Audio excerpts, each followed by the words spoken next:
శ్రీ గురుభ్యో నమః. శ్రీ మహాగణపతే నమః. వారఫలాల కార్యక్రమానికి స్వాగతం.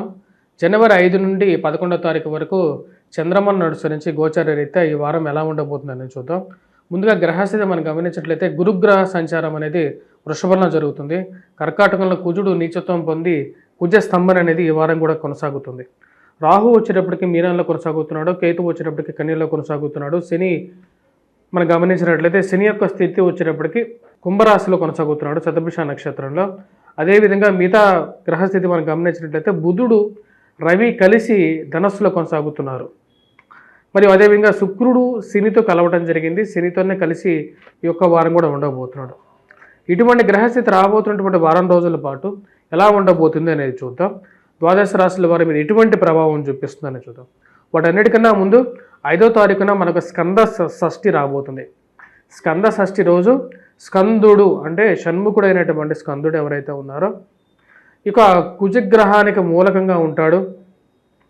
మరియు అదేవిధంగా ఎవరి జీవితంలో అయితే కుజుడు సరిగా లేడో వారు స్కంద షష్ఠిని అంటే ఉన్నటువంటి గ్రహాల్లో కొన్ని గ్రహాలకి కుజుడు సరైనటువంటి స్థితిలో లేడు. అంటే వైవాహిక జీవితంలో అనుకూలత కోసం కానీ వ్యాపారంలో స్థిరత్వానికి కోసం కానీ ఈ యొక్క స్కంద షష్ఠిని పరిపూర్ణంగా జరుపుకోవటం, ఉపవాస దీక్ష చేయటం అనేది మంచి అనుకూలమైనటువంటి ఫలితాలు కూడా వస్తుందన్నమాట. ధనుసు రాశి వారికి ఈ వారం సానుకూలమైనటువంటి ఫలితాలు గోచరిస్తూ ఉన్నాయి.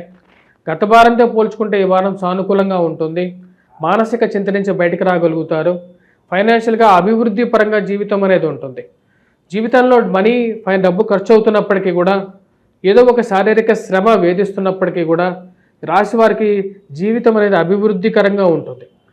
శని అత్యధికమైనటువంటి బిందువులతో తృతీయంలో ఉన్నాడు. మరి శుక్రుడు కూడా కలిసి ఉన్నాడు. తద్వారా వచ్చేటప్పటికి జీవితంలో చేయాలనుకున్నటువంటి పనులు, మానసికంగా ముందుకు వెళ్ళాలనుకున్నటువంటి నిర్ణయాలు ఏవైతే ఉన్నాయో నిర్ణయాలు తీసుకోగలుగుతారు. పోటీ పరీక్షల కోసం ప్రిపేర్ అవుతున్నటువంటి వారికి సానుకూలమైనటువంటి ఫలితాలు పొందగలుగుతారు.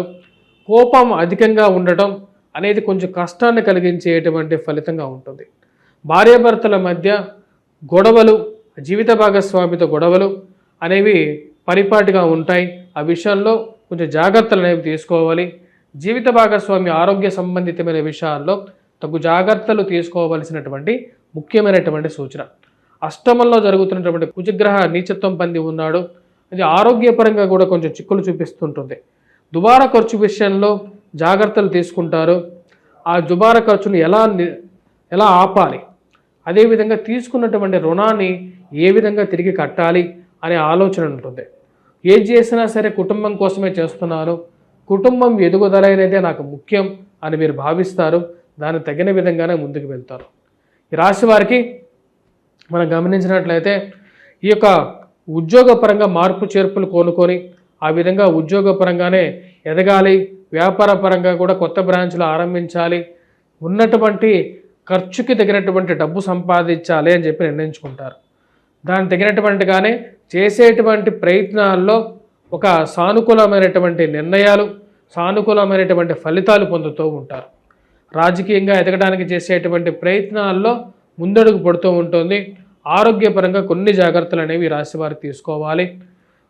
ఈ రాశి వారు ఉన్నటువంటి వారు విద్యా సంబంధితమైన విషయాల్లో విద్యార్థులకి అనుకూలంగా ఉంటుంది. కానీ మ్యాథమెటిక్స్ విద్యార్థులు ఎవరైతే ఉన్నారో వారికి కొంచెం మిశ్రమమైనటువంటి ఫలితాలు గోచరిస్తూ ఉన్నాయి. మ్యాథమెటిక్స్లో మార్కులు తగ్గడం అనేది అగమ్య గోచరంగా, మరియు అదేవిధంగా వ్యాపార పరంగా కొంచెం కష్టంగా ఉండటం అనేది అగమ్య గోచరంగా ఉంటుంది. ఎప్పుడు చేస్తున్నటువంటి పనులే చేస్తున్నాను అయినా సరే ఈ మార్పు ఎలా వచ్చింది అనే అర్థం కానటువంటి విషయంగా గోచరిస్తూ ఉంటుంది. మరియు మోసపూరితమైనటువంటి మనుషులు ఎవరైతే ఉంటారో వారితో కొంచెం జాగ్రత్తగా ఉండాల్సినటువంటి ముఖ్యమైనటువంటి సూచన. కుజగ్రహ ఆరాధన అనేది ఈ రాశి వారికి అనుకూలంగా ఉంటుంది. ముఖ్యంగా ఈ రాశి వారు రాబోతున్నటువంటి 5వ తారీఖున స్కంద షష్ఠి, ఈ స్కంద షష్ఠి రోజున సుబ్రహ్మణ్యేశ్వర స్వామి ఆరాధన చేసుకోవటం, సుబ్రహ్మణ్యేశ్వర స్వామిని పూజించడం అనేది అనుకూలమైనటువంటి ఫలితాలు ఎక్కువగా ఇస్తూ ఉంటుంది. సుబ్రహ్మణ్యేశ్వర స్వామి ఆరాధన అనేది విశేషమైనటువంటి ఫలితం. కుజుడు సరిగా ఎవరి జీవితంలో ఉండడో, ఎదుగుదల లేకుండా ఉంటుందో, రాజకీయమైనటువంటి అస్థిరత్వానికి గల కారకంగా ఉంటుందో, షణ్ముఖుడు షష్ఠ అంటే 6 స్థలాలు కలిగినటువంటి వాడు స్కందుడు శివుడు పుత్రుడిని పూజించినట్లయితే అనుకూలమైనటువంటి ఫలితాలు. అదేవిధంగా అరుణపారాయణం కూడా చేసుకున్నట్లయితే మంచి అనుకూలమైనటువంటి ఫలితాలు పొందగలుగుతారు.